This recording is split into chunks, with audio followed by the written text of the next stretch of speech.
Good morning, friends. I hope you're doing really well today.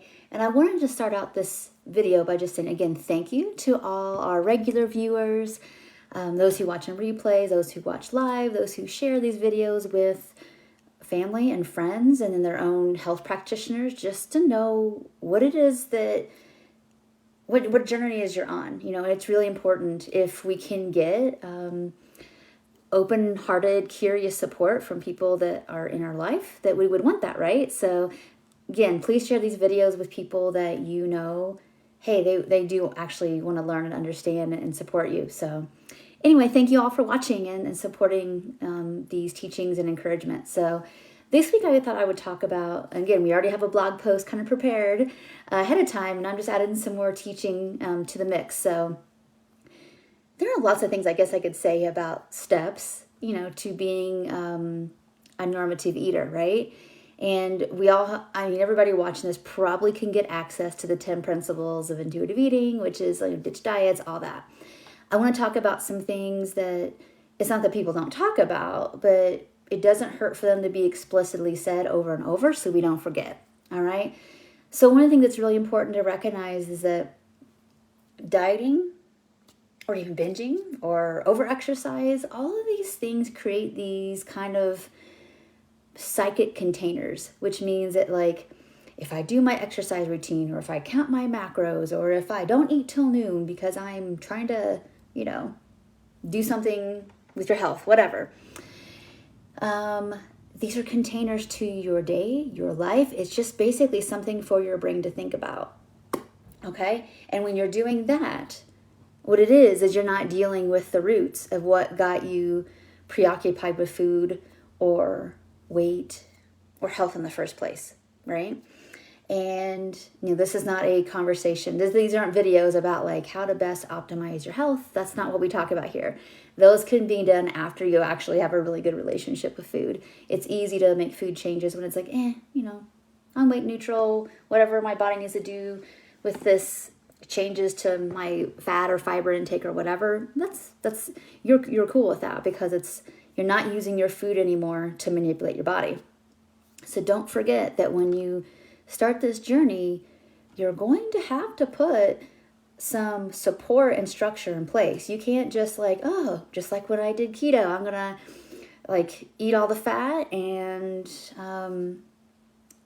that's it. So when you're not doing a diet, you're going to have to put some containment in place. And for most of us, that means being very forward thinking about how we do our day, right? You can't just kind of wake up and like hope for the best with recovery. It's like, it's very intentional. So that's something that, I mean, it seems self-evident, but you don't realize it until you get into this journey. Like, oh, I can't just wing this.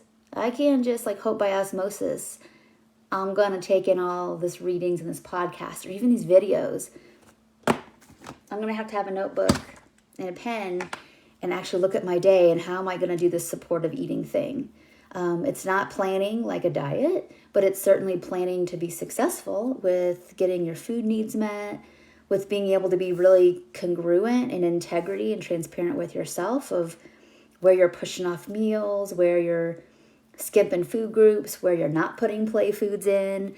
If you know that you're afraid of play foods, then of course you have to do experiments with doing that, which means I think I need to plan in going to the bakery twice a week or 3 times a week. And if I can't do it by myself, I do it with my friend, or I do it with my dietitian via phone, and she walks in there with me on the phone, and we get our pastries to get, I get my pastry, and then she helps me eat it if I need it. Whatever it is you got to do, everything's very intentional. Because think about how diet culture is. It's very intentional. Like, you're counting the things, you're skipping the meals. Your mindset is like, how do I do less? To renew your mind, you have to remind yourself, though, the goal here isn't less. It isn't just variety. It's how do I get enough? And so if you struggle, let's say, with always barely getting enough, maybe you need to pack your lunch for work that has so much food, you couldn't possibly even eat it. So you have enough, you have choices, you don't trigger any food insecurity. again, all this is very intentional. And sometimes we don't know our blind spots until, we have somebody look at our food like, hey, what's happening here, here, here? Not as condemnation, but just being curious. Like if the goal is normative eating, it seems like we're missing some aspect of that, whether it's enough fullness, it's meal frequency that makes sense, it's checking in with, like, was that food experience in satiating, whatever. The other part of it is, of course, if you're at the beginning of this journey, is that you're just going to have to eat more food, period. Even people who think that all they do is binge eat, when I look at their food, I'm like, there's some places here that you're holding back. And of course, that's going to contribute to more binge eating, right? So remembering that all eating disorders, doesn't matter what you label it, if you don't think you have an eating disorder, but you chronically diet, so you're a disordered eater, because if eating isn't in order and you're not actually able to listen to your body's signals and give it what it needs, and you're doing something else that's out of order with what your body would ask for. So that's why it's called disordered eating. Even if you don't have a DSM diagnosis, it doesn't matter. But anyway, so, okay, I guess the beginning of this video was talking about intentionality, is that just like a diet is very intentional what you're doing to yourself, or sometimes binging doesn't start off intentionally, but there usually comes a point where it's like, I'm just going to roll with this because I'm too deep and I'm in the tornado or the train's off the tracks.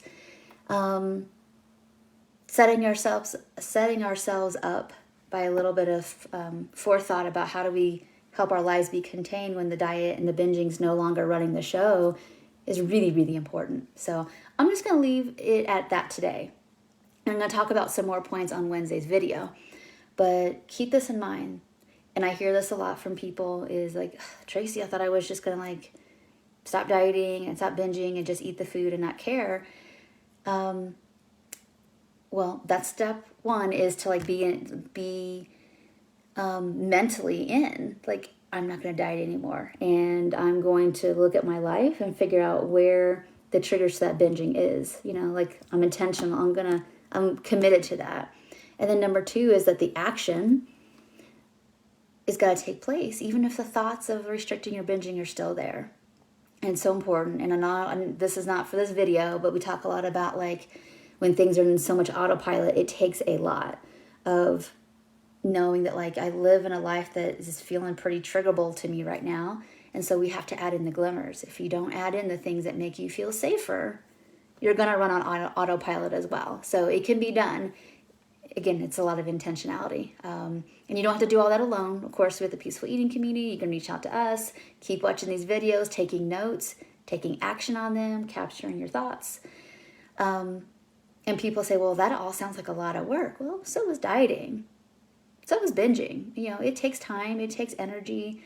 There's a certain level of directionality that's going, and we're just trying to actually create a new neural pathway and use that one. So at the beginning, that's going to take some work with the goal of this all being autopilot at some time in our lives. That's the goal. So I hope this message helped you. I think that, and I didn't know this, and I'm so glad that, I'm here speaking to you today and kind of hung in there through the rough waves. But, at the first couple of weeks to months of this is really awesome. And then it starts feeling hard because all that emotion's up and it's big and there's no containment for it anymore. And we're feeling more sensations and feeling what's inside that's not quite differentiated and processed yet. And so we're going to talk more about that in Wednesday's video, like how to be prepared for what's going to come up when the new containment is regular meals and snacks and full permission to eat and shutting off all sources that you can that are purposely harmful, right?